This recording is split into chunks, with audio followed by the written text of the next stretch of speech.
There's an estate called Dam Estate. It's called Dam, but the dam is dry. So we believe that if Langata have their own pipe and connected to the grid in itself, we will have water in Langata and it will never be a problem again.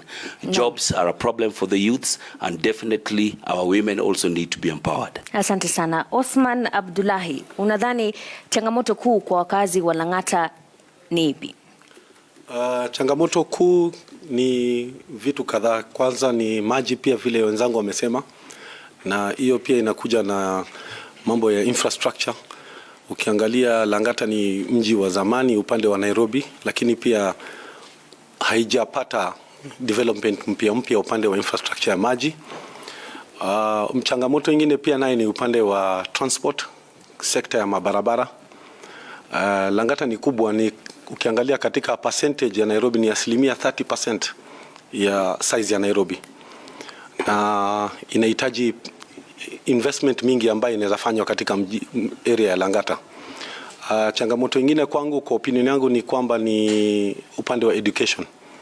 Hatujaona pia sekta hii kama imepata upande wa public education, pia hatujaona mashule mpya zimejengwa kwa muda mrefu. Mimi ni mzaliwa na mkaaji wa Langata na nimesomea Langata, na ninaweza kusema kwamba ukiangalia kuna upungufu pia upande hiyo. Okay, and your time is up, so I'll stop you there, but we'll still continue to interrogate some of the issues you've raised. Cliff Aboki, same question to you. Is the challenge of Langata any different for you from what the others have said? And why are you the one to bring the solution? Thank you very much for having me first. The challenges, yes, they're there. What they've mentioned about water is there. It's a major challenge, yes. But this is what I would say. Mine would be, it is a matter of unemployed youths. And this is something that is causing all this. Unemployment in Langata is very high. We have people who've gone to school who don't have jobs. We have people who've gone to school but cannot create jobs because they do not have the finances to do the same. So if we had these people empowered and having those finances, we wouldn't be talking about water problem. Some of them would be owning their own houses and they would sink boreholes. A solution that I look to actually provide when the time comes, because that is something that can be done with an empowered society. We do not need the government to come through for us. So in 10 seconds or less, so yes. You promise to create jobs. You understand the roles of a member of parliament? Yes. Under what role will you create those jobs? Mine is to use the already existent businesses. It is simple solutions to very complex problems. That is the problem. We haven't really looked at simple solutions to complex problems. Here's what I'm trying to say. I'm saying that the already existent businesses in terms of retail, real estate, and also public transport, we can create more jobs for our youths using the already existent businesses. Okay, I was hoping you'd talk to us about whether representation, legislation, oversight is how you'd create those jobs. Yes. But we'll come back to you for that. Generally Nixon Korir, wewe ndio mbunge wa sasa, umehudumu kwa miaka 5. Je, unakubaliana na wenzako kwamba tatizo kuu ni maji, ama wewe unaona maoni yako ni tofauti? In terms of priority, the biggest problems that we have in Langata remaining is water, estate roads, and of course opportunities to young people and business. There were other problems that I've dealt with, the issue of the schools, the issue of the bursary that were challenging before. Water is a big problem because of the difficulty in the entire Nairobi. It is not only in Langata constituency. As you know, we have a shortage of water in Nairobi, about 300 million metric cubic liters. This challenge is been caused because of the growth in population. And as a Langata member of parliament, we've tried to solve this problem. You know, it's a devolved function. Water is a county function. And we've liaised with Nairobi Water. We've tried to get a solution to this.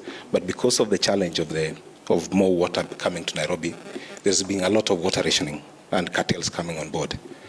The solution is in the Northern Collector Tunnel, which is now being constructed. Okay. Yeah, and when that is completed, that is when we'll get the water supply and the new infrastructure that will come to Langata, and hopefully by the end of next year. So all the solutions you're competitors have provided don't work, it won't work in your view? And I have done operational? boreholes. Currently, I've done actually, I think, the most boreholes as a serving member of parliament in Kijiji, in Silanga, in Bangladesh, in Undugu. All those boreholes are short term. The long-term solution is in the supply of water to Nairobi. Okay, thank you. And we'll come back and interrogate that further, but I must also allow Susan a chance to give us her thoughts on what ails Langata today and why she's the best person to bring a solution. Good evening, everyone. My name is Susan Odongo. The challenges facing the people of Langata, as my fellow candidates have mentioned, are just the same. Prioritizing water is a big problem. Unemployment, an inclusion of the people in amendments and, let's say, on issues pertaining the people is also a problem. So I package myself as a candidate that understands the dynamics of the Langata, the social structures and the social systems that are in existence, the people who have been left out, the marginalized, the people with disabilities, the young people like myself who feel left out when it comes to solving issues pertaining to the great people of Langata. Thank you, Susan, for that. Let me jump back to Caroline and just get a second thought on this water issue, which it seems to be the dominant one affecting Langata residents. And get a sense from you. You've heard about some of the solutions. Are boreholes working? As someone who's campaigned in Langata, who probably lives there as well, is that the solution, or do we need to think more? No, that's not the only solution we have in Langata. We have to come outside the box. In my government, let me talk about my government. If they vote me in, your solution ya maji itaisha. What I'm going to do is, I'll be right now. Okay, like the way my brothers said, Langata si ati ni Nairobi yote ndio iko na shida ya maji. Shida ya maji sana sana kuna pipes zenye ziko blocked. Especially there is a place known as Iris. There's no water. Hakuna maji kabisa, haijai hata maji haijafika huko. So kuna issues kama hizo. In my government, I'm going to talk with the incoming county government and stakeholders like Nairobi water companies.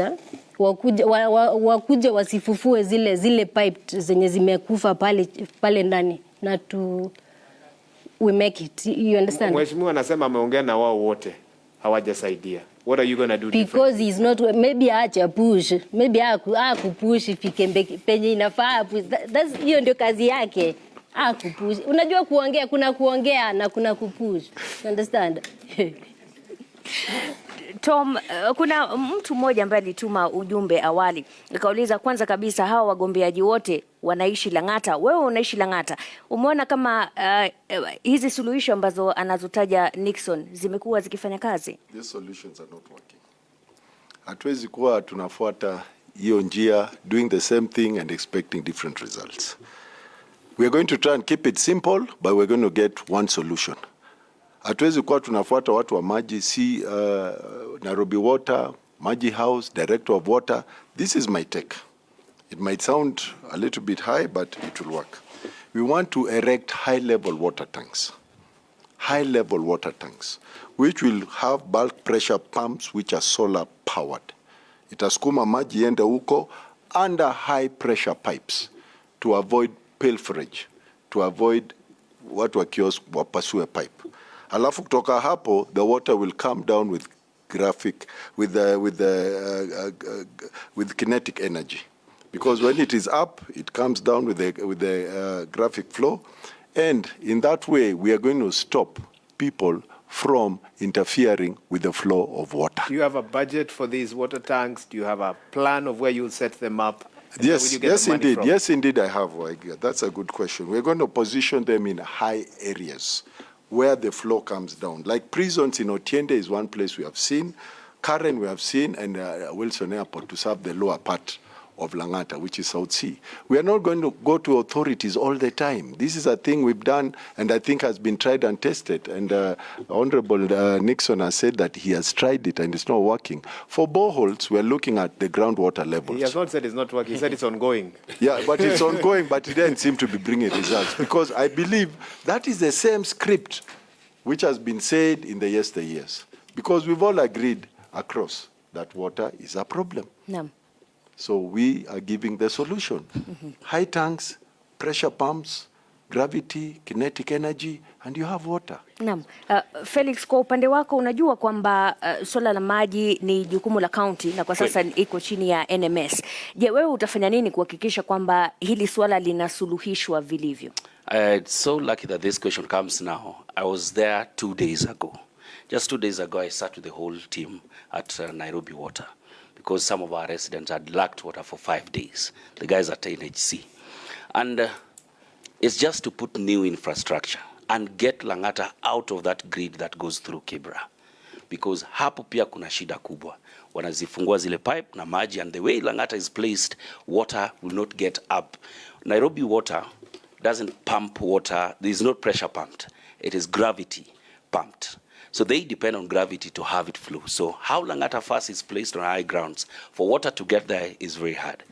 And with the valves being opened each and every single day, we receive water on Wednesday. They pump it on Wednesday night and Wednesday during the day, which they count as 2 days. First, we must push for a bit of more ration of water to Langata people. At least let it be pumped at least twice a week. But then the thing is, get Langata out of that grid. Let's have our own infrastructure pumping water into Langata directly. That would be the first solution. Then a lot of the pipes in Langata right now have silt that has decomposed in them, and they can't push water anymore. So we have to desalinate them and make sure that, you know what, we are having new infrastructure to have water go in. What Akwi is saying here might not work because we don't have a reservoir in Langata. Our water comes from Dabate. So that is the first thing we need to do. Get new infrastructure to have water. Up. Thank you so much. Thank you so much, Felix, for that. Osman, we are hearing so many different possible explanations to the water problem in Langata and many other solutions as well. Do you have a different take? I have a different take. And, you know, it is different challenges that goes around this issue of water. There is the issue of infrastructure, as my colleagues have been saying. But also there is the issue of pilferage, cartels that are dealing with the water business. And I don't know why nobody's talking about it. It is proven that you have seen where pipes have been, they have things put in them so that water is slowed down or that water doesn't go to a certain area at a certain time. People are being sold water at a very expensive rate.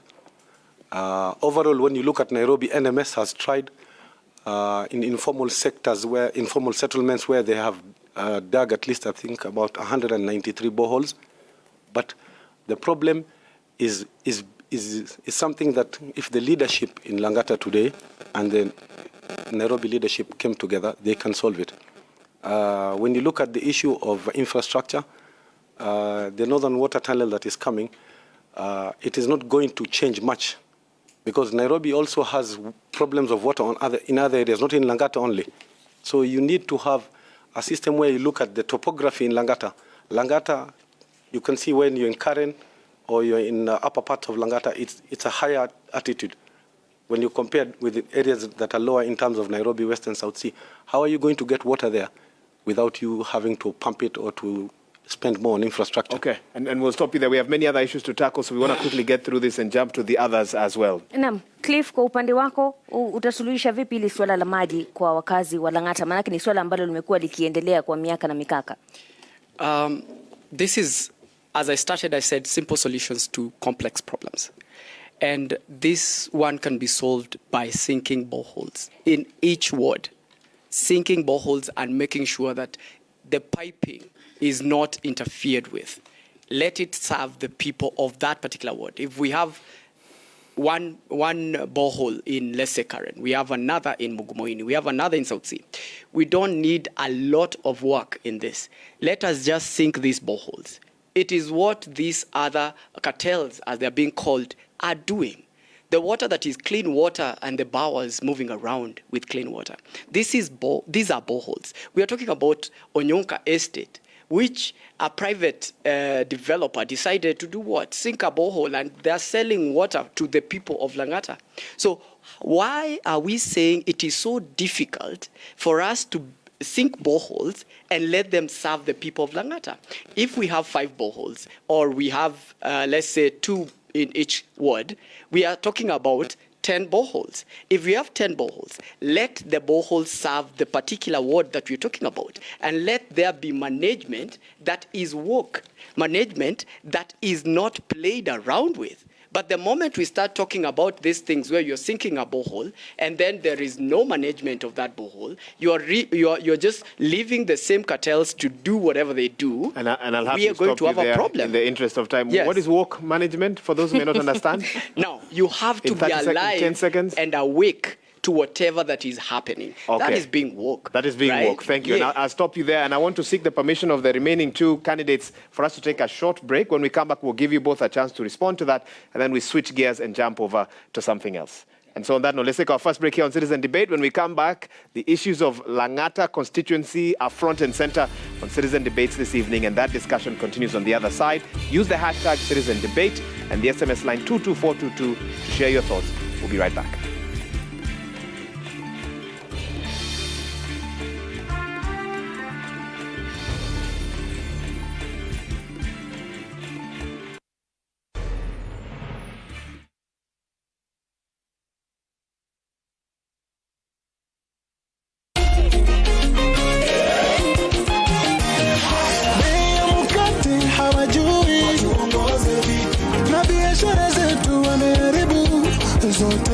Wameshikana waumize masikini na wamama wetu wanazalia barabarani.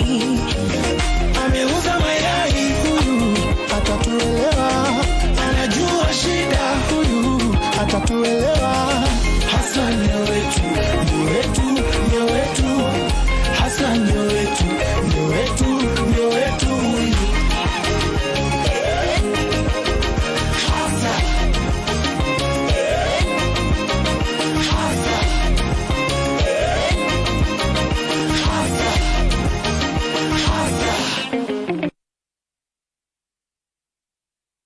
Okay, we gotta go live now. I'm tuning in to Super Sports. Welcome all over the world.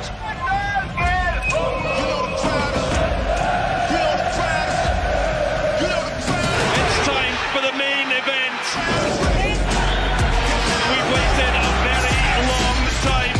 It is delicious, just like that. Are you ready for football's greatest season? Live on Super Sport, only on DSTV.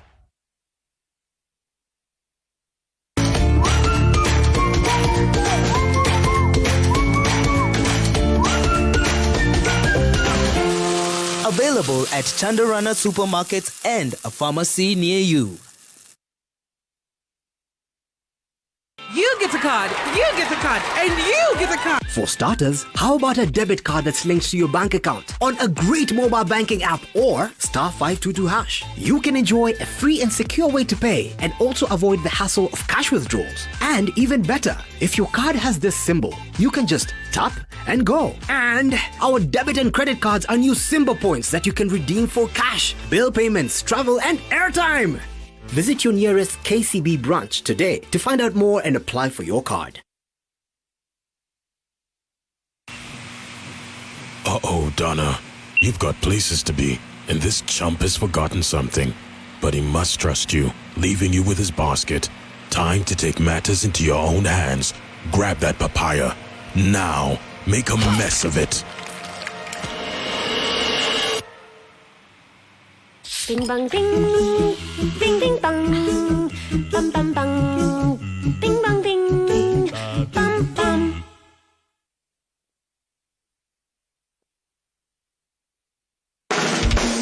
Online shopping platforms give you the opportunity to shop 24/7 at your own convenience. There are days when you think, oh, leo na deserve, so order a Glovo. Days when plans inachelewa. What if you order a Glovo? Glovo, you order, we get it.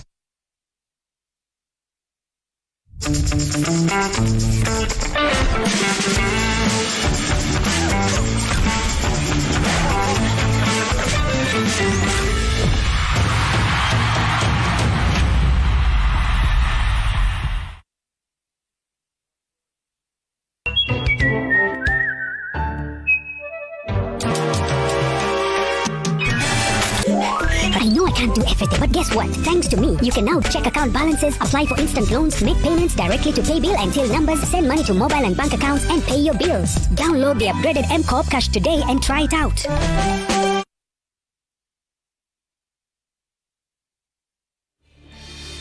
Guys, mtapatikana hewani.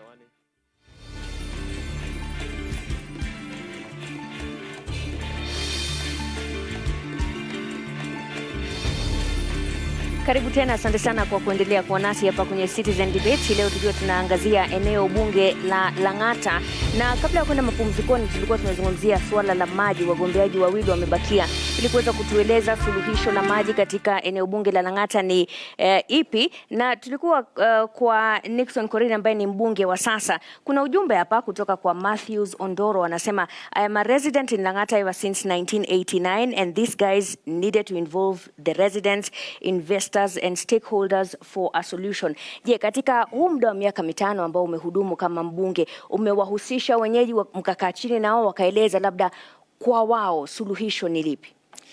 Asante sana.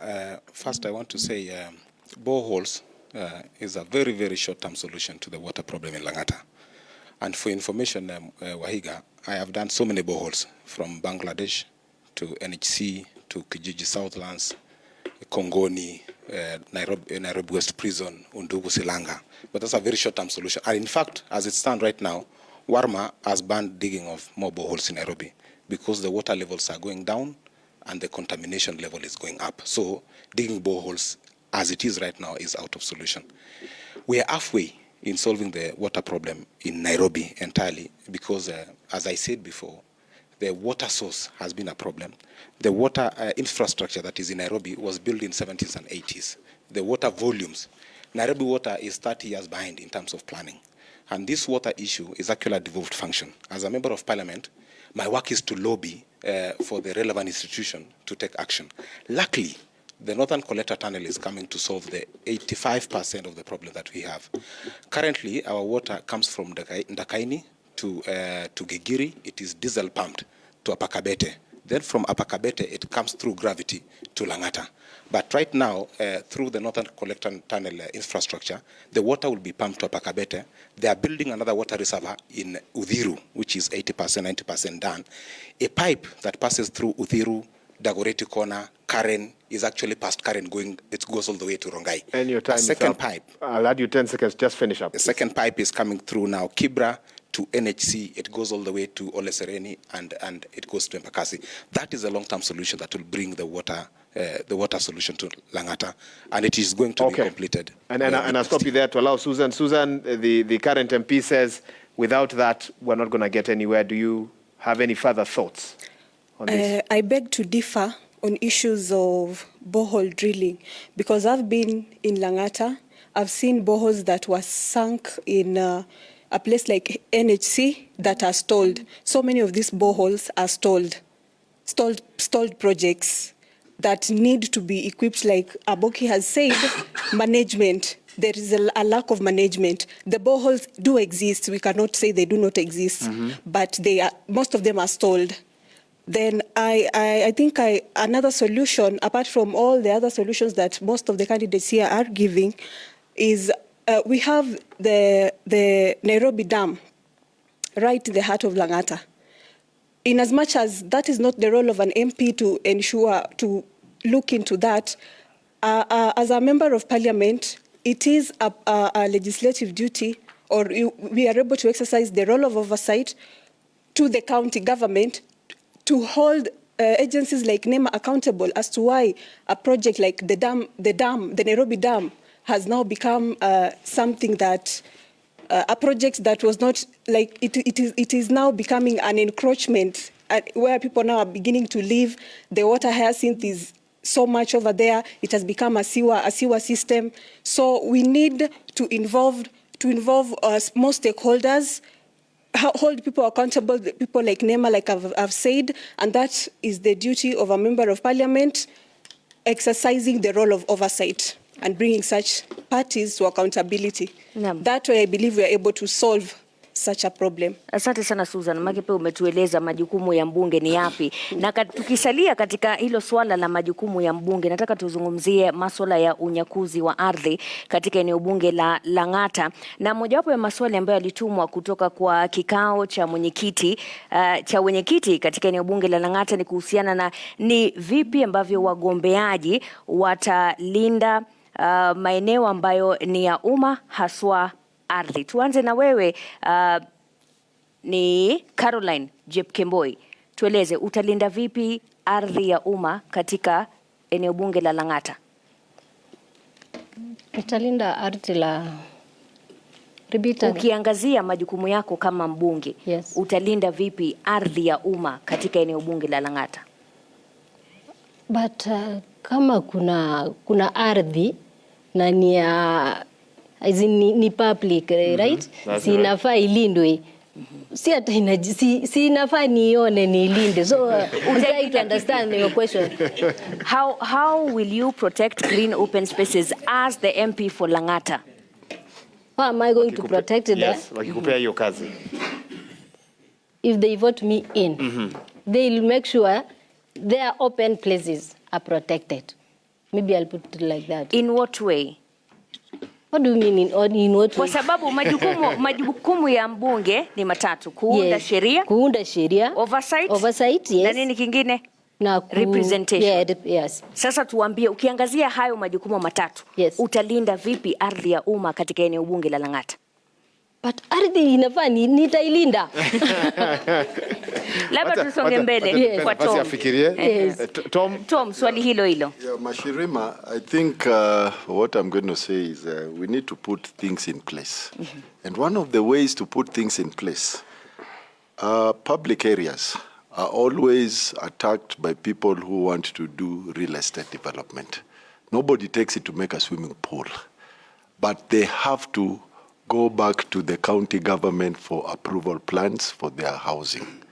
Now, I think that is one way we're going to ensure that with the estate association, which is within that jurisdiction, that when you do a search for that public land, even them, a signal or a way is set that you have to go to them, either through them knowing that somebody is doing a search on this piece of land, or an approval is given before your approval of plans is allowed at the county level. That is one. Number two, we must map out these areas, because like my sister here was saying, the mapping out is there, but the thing is we need to know if there are locations, if titles have been given, and we have to go to the old maps which were there. That is the only way we're going to solve this problem. And then the other thing we're going to do, if I get to Parliament, which I believe I will, we have to legislate and make sure it is very punitive, that if you're found taking land which does not belong to you and belongs to the public, then the sentence must be a deterrent one to stop all this. Then we will not have these issues. Asante sana. Thank you very much for that. Let me allow Felix Odiwo to also weigh in on this. Felix, we are told that land grabbing in Langata would not happen without collusion from certain groups. Some residents have cited and are concerned about maybe the involvement of the National Land Commission, NLC, maybe the county government, maybe NMS. Some even say maybe even the judiciary is complicit in all this. What would you do under the roles and functions provided to you should you become the next MP to protect public land in Langata? I'll give it the oversight role and make sure that all our green areas are titled so that there's ownership of that place. I can give a good example. Ngei 2. A month ago, I was with the residents there where somebody is trying to grab the playground that has been there for the longest time. And they just decided that this is their land. They're doing that because they believe that there are no titles in that place. So the first thing is to make sure that all our green areas are titled. So under the associations of the different estates, that we are having, like Ngei 2 have an association, and I was with the chairman and we and the residents, and we talked about having that place titled. Titling every single place is the best thing. When you go to Wilson, where the garages are, it is under threat even as we speak today. And I am in court, having gone there with the governor and even NMS to make sure that they stay there because they were allocated that piece of land. Just because it doesn't have a title, they believe that that is some freehold, some free land that they should bring. But then again, we must be very candid here. The current member of parliament has been accused of grabbing land. And this is something that is in the public, where he was part of a team that was at Uhuru Gardens, where he was running his premise there. And they had to bring it back to them. And we have also to be loud as Langata residents. Your time is up. No, just give me a minute, sir. No. Okay. I'm going to give you 10 seconds. All right. 10 seconds. We also must be very loud about these land grabbers, because some of them are people we know. Okay. In Langata Thank you. Now you're taking us to a different path, so I'll stop you there. We'll see if we get a chance to come back. Allow me to skip, because he's referenced Nixon korir. I must allow you a right of reply and your response to this challenge of land grabbing in Langata. Land grabbing is facilitated by institutions. As you indicated before, the solution to land grabbing is ensuring that we identify this public land. As it is right now, government is titling schools, police stations, because initially the schools and police stations did not have titles. So as a way of solving this problem and deterring any land grabber in future is titling. As you know, most of the public lands in towns like Nairobi were under the city council. And when the city council now changed to the county governments, there's a lot of gray area in which land belongs to where. And that's why now the National Land Commission is undertaking that process of titling this land. We've had cases in Langata of attempted land grabbing, like, for example, next to Dorothy's Bar in Phenom Park, there was a developer wanted to grab that land. It's part of the former railway and KWS land, and we stopped. I went to court. There's attempted grabbing in Gay 2, in fact 2 years ago. I stopped it. There was attempted land grabbing just by my office at the garages, which we stopped. Attempted land grabbing of a playground in Akiba 100, which is now like in a court. pandemic of land grabbing. Do you want to take your remaining time to respond and most to what of you this said? land grabbing, you will find that the people coming to demolish or forcefully want to take over the lands is actually facilitated by NMS. You'll find that the lorries from the NMS, you'll find the askaris from the NMS are there. On the issue of what my friend now I have to ask you, so that's a very serious allegation against NMS. Have you reported? I have actually, 2 police? months ago, there is attempted land grabbing of Akila police station, which I have written a letter to National Lands Commission, copied to the PS Interior in regards to that, and I've written to Anti-Corruption Commission. I'm waiting a reply from them. There's an attempted land grabbing of a public works land just behind, next to Carnival. Is a public land, it's a public works under Kura, but it's been subdivided and an estate is coming up. I've written to National Land Commission. I'm awaiting a reply to that.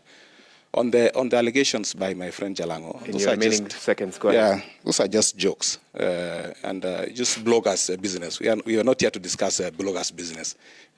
I don't have any case in court. There is no accusation. It's just a campaign strategy. It's not a campaign strategy. Okay. I would easily tell him. We have to stop you there to give the others time. Osman. He doesn't have any facts. No. If it means I'll gag you in the next round and you won't speak. So I'll come back to you. Let me allow Osman to speak. Osman, please go ahead. First and foremost, the question is, and my question is for the MP, Mr. Nixon korir. Do you have a land register in Langata for the public land register? Maybe just to educate you, land falls under the county government. And a member of parliament doesn't keep a register of land.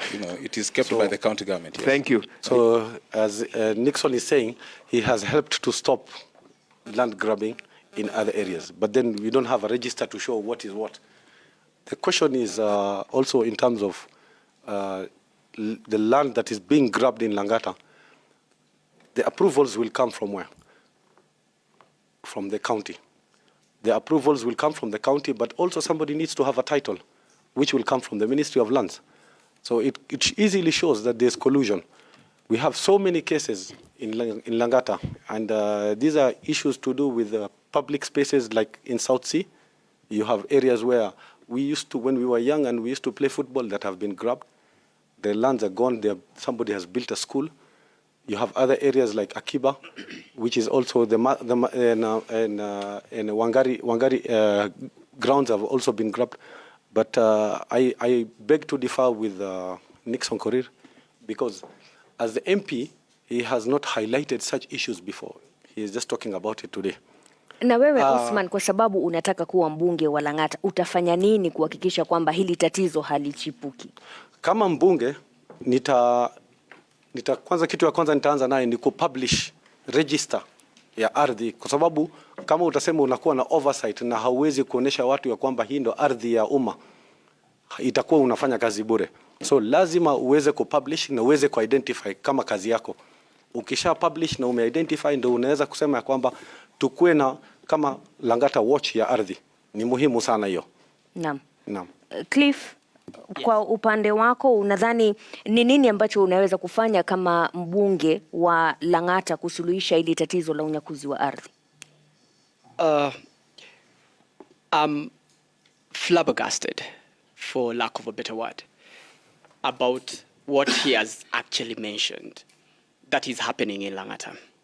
So, first and foremost, let us get people who are honest in whatever they're doing, because all these things are happening under their noses and they are actually colluding with these people. Flabbergasted because you had no idea it was happening? No, I am actually flabbergasted that this can be mentioned, and he has been there, and I've just had him mention it today. To say attempted land Yes, grabbing? to say like there are guys who are grabbing land, or there is land that is attempted yes. to be grabbed and or we something. Stopped. Yes? You can be flabbergasted for that. No, I'm really surprised.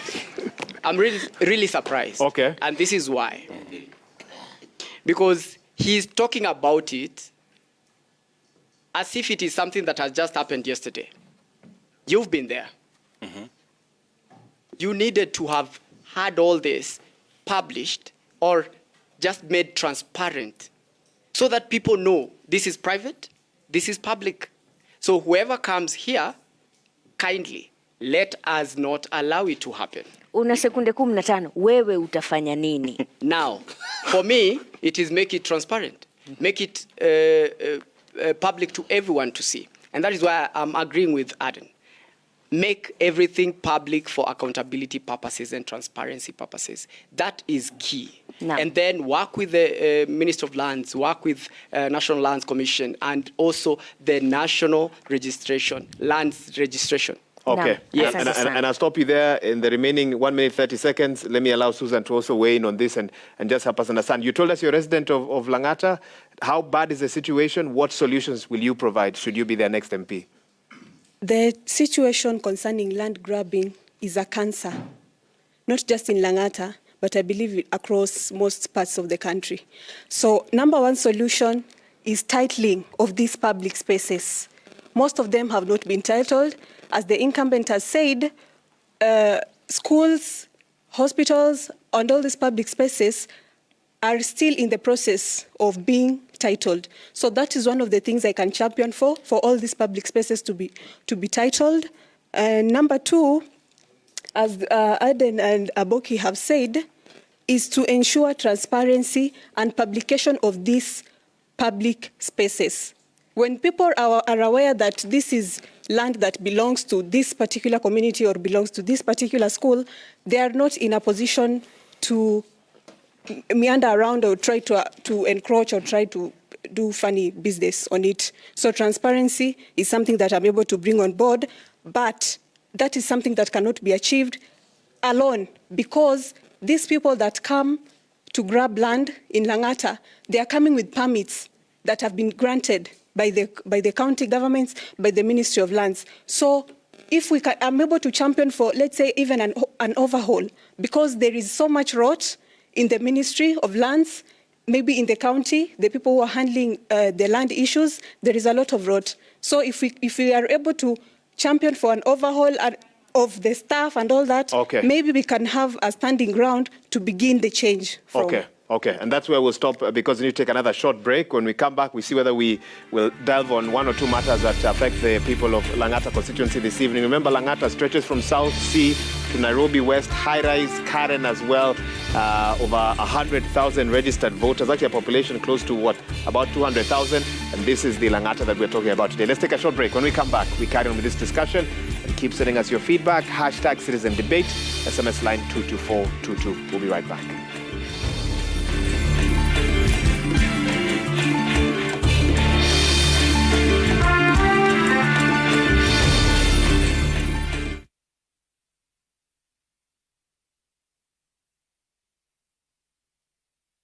Check it.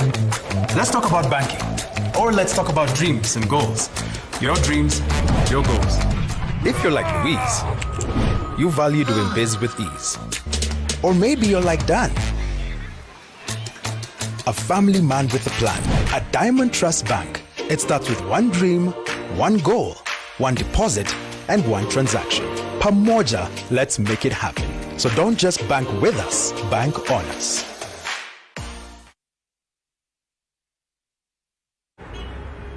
There are days when you think, oh, leo na deserve, so order a Glovo. Days when plans inachelewa. What if you order a Glovo? Or days when you can't control everything. Or yes, because on Glovo you can order anything you want. Glovo, you order, we get it.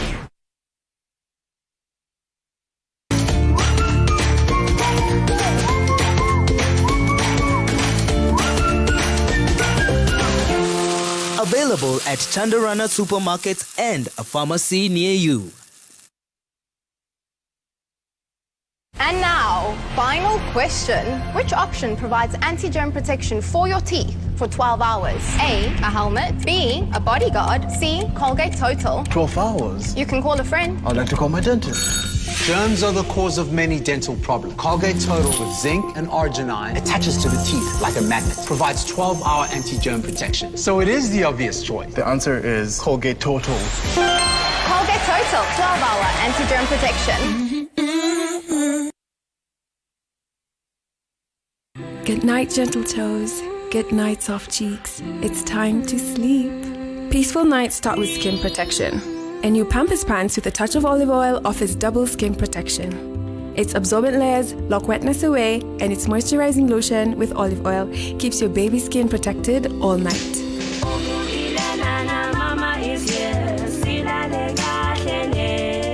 New Pampers Pants, double skin protection for peaceful nights.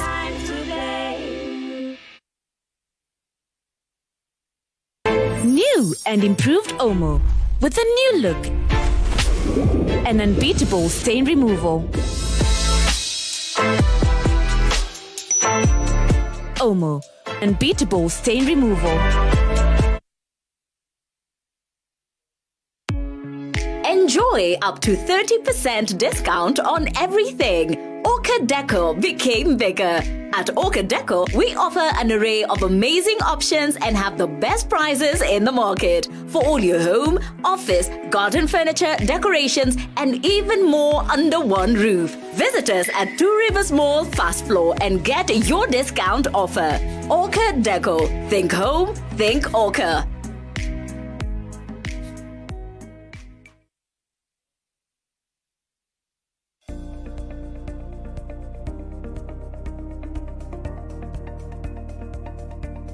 To soothe irritated and dry skin, Vaseline's healing power is able to penetrate beneath the surface of the skin. This is because Vaseline is made with unique blends of waxes and oils that melt into the spaces between skin cells. This promotes natural moisture regulation to deliver effective skin protection against dryness. Use Vaseline because it is the first step to maintaining natural, healthy-looking skin.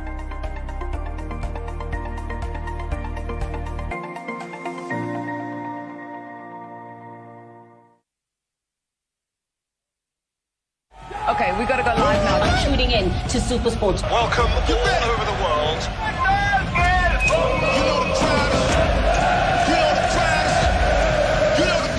It's time for the main event. We've waited a very long time. It is delicious, just like that. Are you ready for football's greatest season? Live on Super Sport, only on DSTV.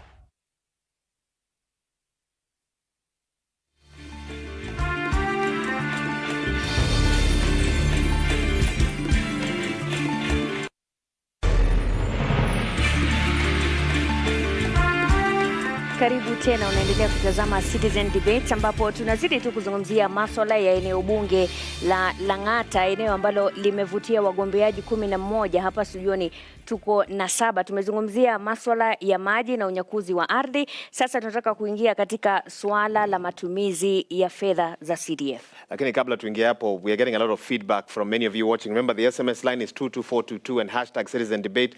Douglas Wakihuri says, ask your candidates about the C1 line passing through the Gong Road forest. So that's one interesting one. Let me read one here from an engineer, Lucy Mutinda. You say, you're watching the debate. We can't talk about water without talking about sanitation, toilets, sewerage, etc.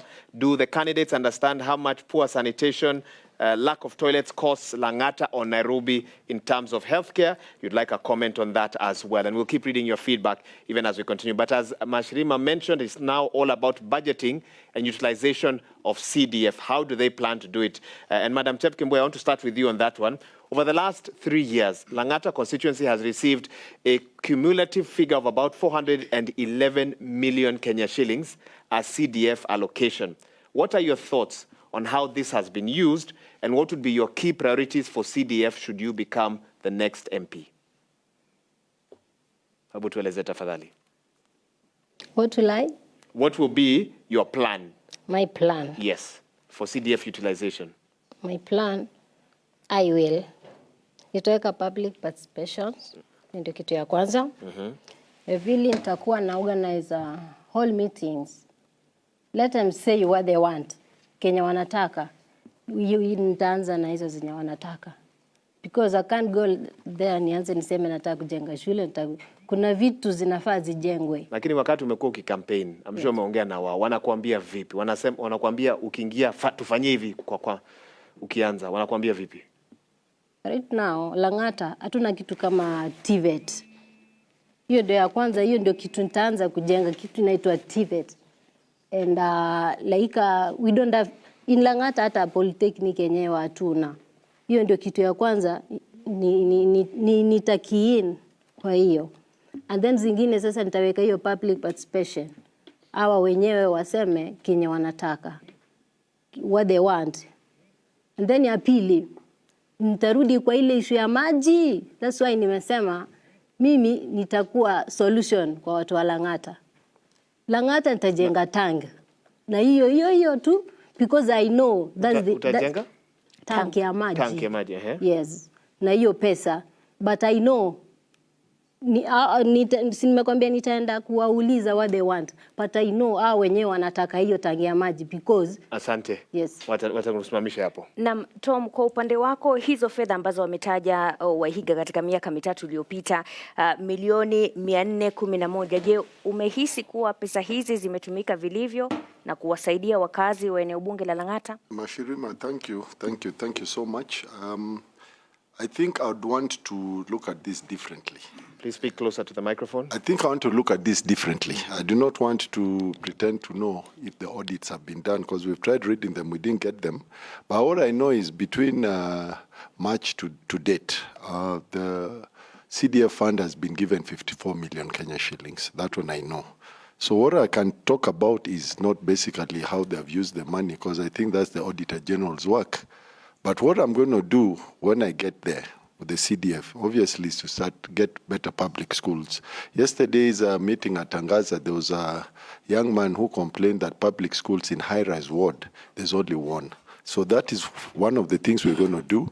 The second thing, health is devolved, and health is everything. We're going to look at raising the dispensaries to a level 3 or level 4.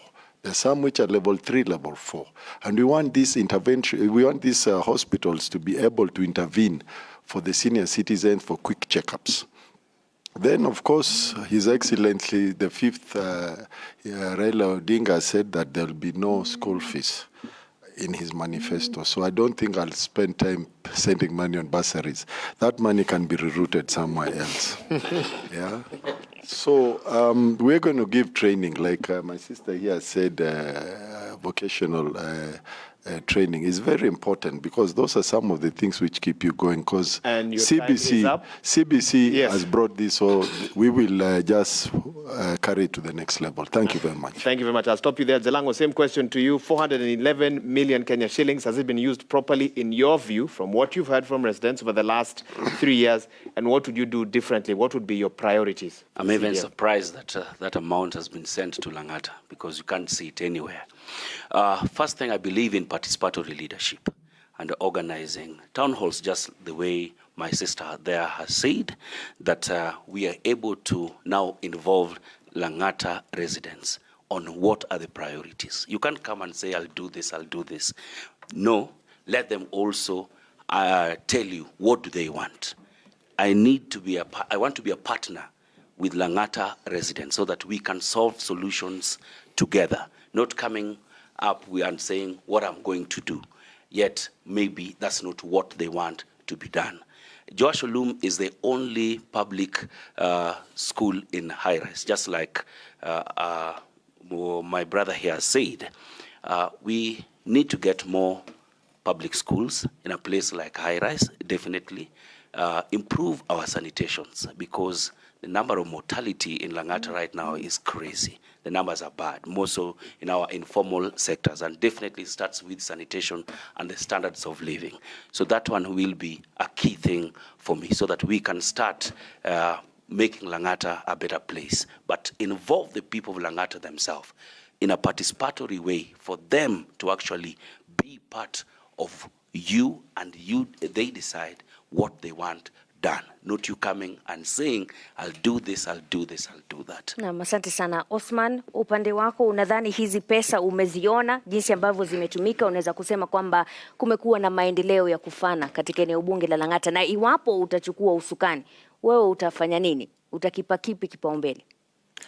Inaonekana pesa ilikuja lakini haijafanya kazi, ama ilipotea. Kama vile mzee wetu mmoja alisema, waligula pesa, imekulwa ama imepotea ama haija implemented the right way. You'll back it even as you continue. You see, there is a lot of misappropriation of funds, or allocation of funds in the wrong way. When you look at Langata today, in a budget participation, you need a public to come and attend so that they can give you their views and everything. But if you all the time push a certain allocation of the CDF to certain sectors, because I've seen Mheshimiwa in his advertisements, he has done a lot of advertisement for roads to show that this road has been done, this road has been done, but the allocation is not being done to the other sectors that also need this money. Then it shows that there must be some form of a particular target. In my administration, kwa watu wangu wa Langata, mimi, I'll make sure that I'll address the things that matter. Health is a main issue. Education is a main issue. How many public schools have been built in the last, or increased in terms of the last 5 to 10 years? I don't think there's many that has been done. So my administration will work to ensure that public participation ensures that the money goes to the right places. That is the main thing. Okay, thank you. I'll stop you there. Cliff, same question. All right. So CDF, or NGCDF, as it is called right now, based on the act that changed it, there are things that now it is the national government constituency development fund, right? So what we do with this money has some other roles which have been removed from it. First and foremost, when we talk about this money, we need to see that we have our healthcare system done. We can talk about hospitals or dispensaries, increasing them, but increasing buildings, not the medication that is there. So one is actually equip these particular dispensaries, equip these particular clinics, or hospitals. Okay, so that is the first thing. Secondly, we don't have a very good library in Langata. So in terms of education, then we can increase that particular facilities. We can increase the books, we can increase the necessary in terms of computers and all. in the schools that we're talking about. Then a matter of having 1 or 2 schools where there are less. Like they have mentioned, one that is in high rise is just one, Joshua Loom. So we can have another school there. But then having a school without facilities then is useless. We can also have a school that at Lenana bordering Dagoretti. We can have that school equipped so that and expanded. We don't necessarily need to build another one there. Okay, yes. And I'll stop you there. Yes. Honorable Korir, jumping over straight to you. Your competitors don't seem aware of what you've done with 411 million Kenya shillings. I can give you a chance briefly to Thank you, to explain. In fact, my competitors don't seem to be aware of the role of CDF. It seems I have 2 functions, 2 roles today, to educate them and also sell my agenda. CDF has only 2 roles, Waiga: education and security. The other functions, they're talking about hospitals, they're talking about water, they're talking about markets. Using CDF, you can't. CDF has only 2 roles: education and security. In fact, it is well categorized in the CDF Act that the CDF, 6% of the CDF you use in administration of the CDF, 3% for monitoring and evaluation, 2% for sports, and not for any awards, for just organizing tournaments, buying kits. It is well established. Another 5% is for emergency. Between 25% and 35% of the CDF, you can use it on bursary. And the remaining 50% on projects. It is clearly indicated. You can't use CDF to do water unless you're doing water inside a school or a police station or a chief's office. Let me tell you, Waiga. In Langata constituency, my competitor, the first competitor, is not aware. We've built a new Langata Technical and Vocational College in Madaraka under these 5 years. The Madaraka Primary School was in pathetic condition. It is now a good school. In fact, the student intake has risen from 300 to almost 800. Kongoni the same, from 400 to almost 900. We've built a new secondary school. Okay. 12-stream secondary school in Kongoni. Joshua Loom, they are talking about, Mheshimiwa Joshua Loom initiated a school in high rise. He left it in class 3. I've completed it to class 8 and built an administration. And I'll stop you there. I'll come back and hopefully we'll give you a chance to finish. You explain to them what you've done. But Susan also needs to come in with that understanding, of course, of CDF and its role. Has it been well utilized in your view, and what would you do differently given a chance? In my view, to some extent, it has been utilized compared to the other regimes. For those people who have lived in Langata, for those who, compared to the previous regimes, it has been utilized, but I believe we can do better. Personally, I am, when elected, as the incumbent has reiterated, the functions of CDF are to focus on security, development, and schools. Education. Education. So on education, on my manifesto, I have highlighted an idea. We have the current CBC in place, but most of the parents that have engaged with, everyone is saying CBC is good, but this CBC is costly. So I am able to come up with centers that I call CBC centers, not just, it is something that can be taken up maybe in every school, if not in every ward, then in every school, in which these centers are going to be equipped with all the necessary materials that are required to take a pupil through CBC swiftly. So in the process, we shall be creating employment and we shall be reducing the cost on the parents, because we will, in these centers, we intend to have all the printing machines, the photocopying machines, such that any pupil that attends a public primary school is able to go to this center and get all the necessary materials free of cost. So such funds in CDF can be allocated to such a project. And the national government, as we speak, doesn't have any solution pertaining to